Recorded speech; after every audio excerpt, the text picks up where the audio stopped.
Welcome to our YouTube channel. आज के session में हम स्टार्ट करेंगे fertilization. Fertilization is a process of fusion of the nuclei of male and female gametes. Fertilization क्या है? Fertilization एक ऐसे प्रोसेस है जहाँ पे male nuclei and female nuclei का फ्यूजन होता है। इस फ्यूजन के बाद हमें एक कॉमन स्ट्रक्चर मिलता है, जिस कॉमन स्ट्रक्चर को हम ज़ाइगोट कहते हैं। अगर इस डायग्राम में हम इस टॉपिक को समझें, यहाँ पे ये जो अपर स्ट्रक्चर है जिस पे ये पॉलन ग्रेन्स आके अटैच हुए हैं, इस स्ट्रक्चर को हम स्टिग्मा कहते हैं and these are pollen grains.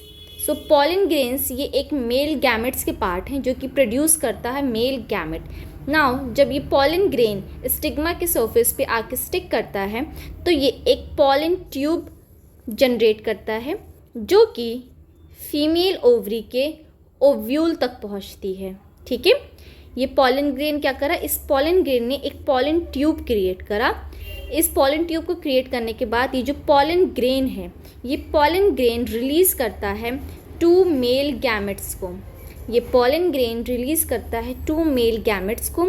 ये मेल गैमेट्स ये इस पॉलन ट्यूब की हेल्प से ये इन फीमेल ओव्यूल में जो एग सेल्स प्रेजेंट हैं इनको फ्यूज़ करता है और इसी फ्यूजन प्रोसेस को हम फर्टिलाइजेशन कहते हैं। नाउ फ्लावरिंग प्लांट्स में फर्टिलाइजेशन होगा पॉलन ग्रेन की वजह से। क्यों? क्योंकि पॉलन ग्रेन प्रोड्यूस करेगा 2 मेल गैमेट्स को। अब सबसे पहले हम पॉलन ग्रेन को समझते हैं। पॉलन ग्रेन क्या है? The mature pollen grain is a cell with a double wall, the outer exine and the inner intine. Pollen grain क्या है? पॉलन ग्रेन एक मैच्योर सेल है जिसकी 2 आउटर वॉल्स होती हैं। सबसे बाहर वाली जो आउटर वॉल होती है इस पॉलन ग्रेन की, उसे हम आउटर एक्साइन कहते हैं एंड जो नेक्स्ट वॉल होती है उसे हम इनर इंटाइन कहते हैं। It's nucleus has already divided into a tube nucleus and a generative nucleus.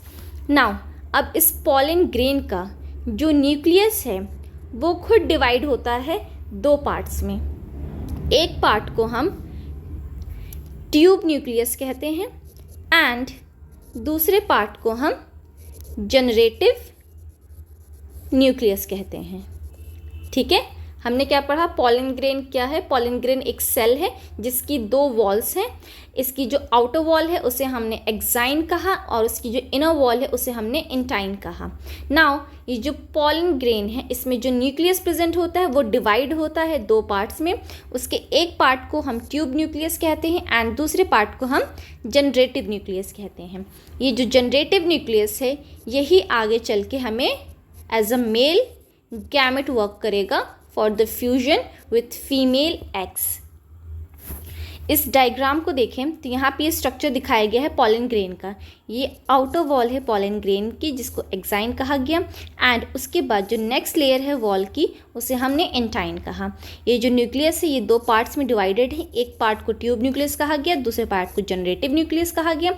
ये जो जनरेटिव न्यूक्लियस है यही जनरेटिव न्यूक्लियस फिर हमें जो है गैमेट्स देता है जिसे हम मेल गैमेट्स कहते हैं। ठीक है, जैसे ही ये पॉलन ग्रेन जाके स्टिग्मा के सरफेस पे स्टिक होगा ये एक पॉलन ट्यूब जनरेट करना स्टार्ट करेगा। जो पॉलन ट्यूब है इस पॉलन ट्यूब के थ्रू ही जो मेल गैमेट्स हैं वो पहुंचेंगे कहाँ तक? फीमेल ओव्यूल तक, ताकि वहाँ पे उसके एग सेल्स को ये फ्यूज़ कर सके, उनके साथ जो है उन्हें फर्टिलाइज कर सकें। नाउ अब हम ओव्यूल का स्ट्रक्चर देखेंगे। Ovule is the inner part of the ovary. Ovary का जो इनर पार्ट होता है, अंदर वाला जो पार्ट है उसे हम ओव्यूल कहते हैं। Ovule is distinct to become the seed and the ovary to become the fruit containing the seed inside. इस डायग्राम को अगर हम और अच्छे से समझें ऐसे अज्यूम करिए कि जब भी हम कोई फ्रूट कट करते हैं, for example this is an apple. इस एप्पल को जब हम कट करते हैं तो हम देखते हैं उसके मिडिल पोर्शन पे सीड्स प्रेजेंट होते हैं। ये जो सीड्स हैं ये इवेंचुअली किसका बना हुआ है? सीड्स बना हुआ है ओव्यूल का, एंड ये जो फ्रूट है ये बना हुआ है ओवरी का, ठीक है। ओव्यूल मैच्योर होके सीड्स बनाता है एंड ओवरी मैच्योर होके फ्रूट में कन्वर्ट हो जाती है, ठीक है। जैसे कि ओवरी के बाहर जो स्ट्रक्चर होता है, सॉरी ओवरी के अंदर जो स्ट्रक्चर है उसे हम ओव्यूल कहते हैं। ये ओवरी है एंड जो इनर स्ट्रक्चर होता है ओवरी का उसे हम ओव्यूल कहते हैं, उसे हम ओव्यूल कहते हैं। There may be a single ovule producing a single seed fruit or many ovules producing a many seeded fruit. अगर किसी ओवरी के पास सिर्फ और सिर्फ एक सिंगल ओव्यूल प्रेजेंट है तो उसकी वजह से फ्रूट में सिर्फ और सिर्फ सिंगल सीड प्रेजेंट होगा। अगर ओवरी के पास एक से ज़्यादा ओव्यूल्स प्रेजेंट हैं तो जो फ्रूट का प्रोडक्शन होगा तो उसके पास भी एक से ज़्यादा सीड्स प्रेजेंट होंगे। फॉर एग्जाम्पल अगर हम मैंगो की बात करें, सो मैंगो फ्रूट के पास सिर्फ और सिर्फ एक सीड प्रेजेंट होता है। इट मीन्स उसके ओवरी में सिर्फ और सिर्फ एक ही ओव्यूल प्रेजेंट होगा। अगर हम पोमीग्रेनेट की बात करें, सो पोमीग्रेनेट में हम देखते हैं वहाँ पे काफ़ी सारे सीड्स होते हैं, मल्टीपल सीड्स होते हैं। इट मीन्स उसकी ओवरी के पास भी मल्टीपल ओव्यूल्स प्रेजेंट थे, ठीक है। So each ovule has 1 or 2 protective covering the integument. Her ovary के पास एक या एक से ज़्यादा आउटर कवरिंग होती है और उस आउटर कवरिंग को हम इंटेग्यूमेंट्स कहते हैं, ठीक है। ये है ओवरी, ठीक है, और ओवरी के अंदर प्रेजेंट होता है ओव्यूल। ओव्यूल के पास या तो एक आउटर कवरिंग होगी या एक से ज़्यादा आउटर कवरिंग होगी, तो उन आउटर कवरिंग्स को हम इंटेग्यूमेंट्स कहते हैं, ठीक है। इन आउटर कवरिंग्स को हम इंटेग्यूमेंट्स कहते हैं, ठीक है। ये जो है ये आउटर इंटेग्यूमेंट है, ठीक, एंड उसके बाद जो है ये इनर इंटेग्यूमेंट है, ठीक है। सो कवरिंग कितनी है? 2 कवरिंग्स है, एक आउटर कवरिंग एंड एक इनर कवरिंग। तो उसी के अकॉर्डिंग इनकी नेमिंग भी है, outer integument and inner integuments. After that the integuments leaves a small opening called the micropyle at one end. Now अब ये जो इंटेग्यूमेंट्स हैं, ये इंटेग्यूमेंट्स प्रॉपर तरीके से जो है ओव्यूल को कवर नहीं करते हैं, ठीक है। ये क्या करते हैं, ओव्यूल के एक साइड्स को ये जो है ओपन छोड़ देते हैं। अब ओव्यूल का वो साइड जो कि एक ओपन होता है, उस ओपन साइड को हम माइक्रोपाइल कहते हैं, ठीक है। ओव्यूल का वो साइड जो कि इंटेग्यूमेंट से कवर्ड नहीं होता उसे हम माइक्रोपाइल कहते हैं। ये माइक्रोपाइल किस लिए है? ये माइक्रोपाइल इसलिए है ताकि जब पॉलन ट्यूब्स मेल गैमेट्स को लेके आए तो उसे जो है ये एरिया मिले, ये खाली स्पेस मिले। इस खाली स्पेस के थ्रू पॉलन ट्यूब जो है मेल गैमेट्स को लेके आए for fusion with female eggs. Now it is enclosed by integuments in the nucleus, and further inside the nucleus is the embryo sac. अब इस न्यूक्लियस के अंदर क्या प्रेजेंट है? इस न्यूक्लियस के अंदर प्रेजेंट है एम्ब्रियो सैक। ये है embryo sac, and embryo sac के अंदर प्रेजेंट है female egg cells. After that the embryo sac contain 7 cells. अब ये जो एम्ब्रियो सैक की हम इमेज देख रहे थे, इस एम्ब्रियो सैक के पास 7 सेल्स प्रेजेंट होती हैं, ठीक है। 3 सेल्स उसके अपर पोर्शन पे प्रेजेंट होंगी, 3 माइक्रोपाइल एंड की तरफ, एंड 2 सेल्स प्रेजेंट होती हैं उसके सेंटर पे, ठीक है। तो इस तरीके से टोटल 7 सेल्स प्रेजेंट होंगी। 3 cells at the micropyle end, 3 cells at the micropyle end, यही वो ओपनिंग है जहाँ से पॉलन ट्यूब्स एंटर करेंगे, तो इसको हम माइक्रोपाइलर एंड कहेंगे, ठीक है। सो ये हो गया हमारा माइक्रोपाइलर एंड। उसके बाद इस माइक्रोपाइलर एंड में एक एग सेल्स है एंड 2 सिनर्जिड्स होते हैं, ठीक है। सो ये जो साइड्स वाले सेल्स हैं इन्हें हम सिनर्जिड्स कहते हैं। दीज आर सिनर्जिड्स, एंड ये जो मिडल सेल है ये मिडल सेल कहलाएगी egg cell. After that 3 cells at opposite end, अब इस माइक्रोपाइल के अपोजिट एंड पे भी 3 सेल्स प्रेजेंट हैं और इन तीनों सेल्स को हम एंटीपोडाल सेल्स कहते हैं. These cells are called antipodal cells. And one large central cell, एक सेंटर पे लार्ज सेल प्रेजेंट होती है. The central cell contain 2 nuclei. इस सेंटर सेल के पास 2 न्यूक्लियाई प्रेजेंट होते हैं. So it is called polar nuclei which are fuse together. ये जो सेंटर सेल थी, इस सेंटर सेल के पास 2 न्यूक्लियाई प्रेजेंट हैं. सो इसीलिए हम इसे क्या कहते हैं, पोलर न्यूक्लियाई भी हम इसे कह सकते हैं. एंड ये क्या होते हैं, आपस में जो है फ्यूज्ड रहते हैं. ठीक है. सो ये स्ट्रक्चर हो गया embryo sac. And embryo sac के अंदर जो 7 सेल्स प्रेजेंट है उनका स्ट्रक्चर हो गया.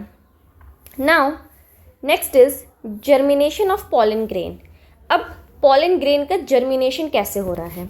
सो pollen grain germinates only if it falls on the stigma of the same plant species, otherwise it disintegrates. क्या कह रहा है कि पॉलन ग्रेन का जर्मिनेशन तभी होगा, पॉलन ग्रेन तभी जर्मिनेट करेगा जब वो स्टिग्मा के सरफेस पे आके स्टिक करेगा. ठीक है.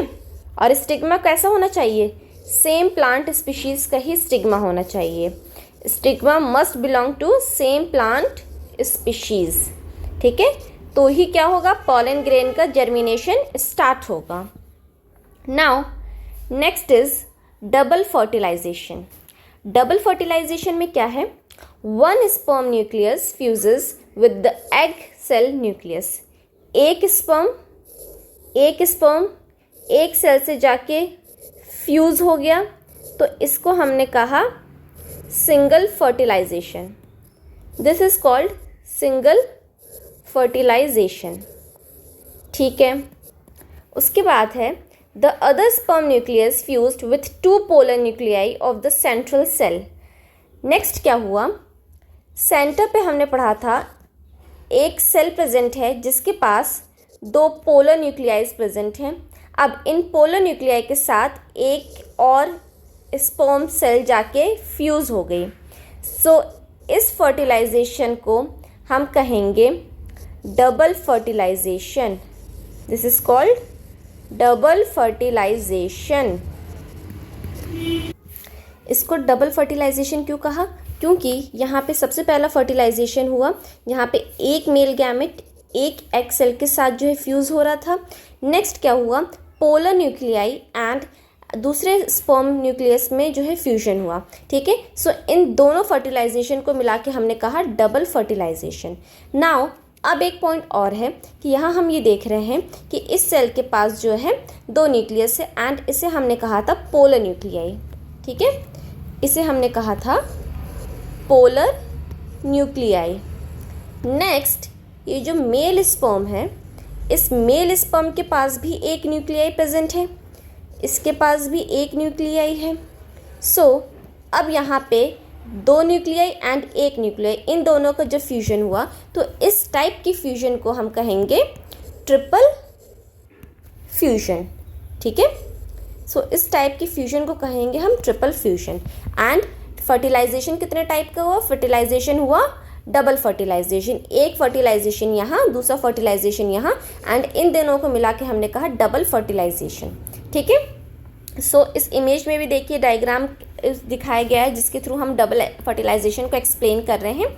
सबसे पहले क्या हुआ, यहाँ पे जो है सिनर्जिड्स प्रेजेंट हैं एंड मिडिल में एग सेल प्रेजेंट है, ऊपर में 3 एंटीपोडाल सेल्स हैं एंड बीच में 2 पोलर न्यूक्लियाई हैं. फर्स्ट पॉलन ट्यूब के थ्रू 2 मेल स्पर्म्स आए, एक मेल स्पर्म ने इस एग सेल को फर्टिलाइज करा. सो यहाँ पे हुआ हमारा फर्स्ट फर्टिलाइजेशन.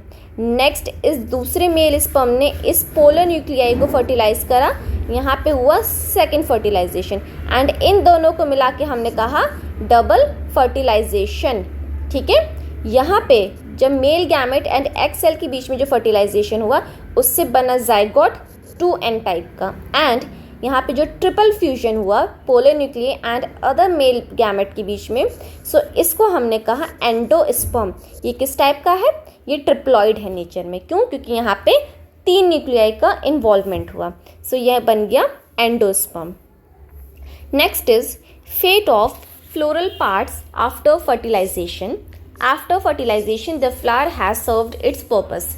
अब क्या हो रहा है, फर्टिलाइजेशन के बाद प्लांट का जो फ्लोरल पार्ट है, मतलब जो फ्लावर्स हैं, अब उनका जो है फेट हो रहा है, मतलब अब वो जो है ख़त्म हो रहे हैं, वो मुरझा रहे हैं। क्यों?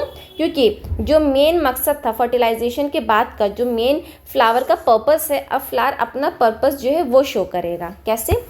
The petals, stamen, style and stigma wither and generally fall off. अब क्या होगा, पेटल, स्टेमन, स्टाइल, स्टिग्मा, ये सब जो है अब फॉल ऑफ हो जाएंगे, झड़ जाएंगे।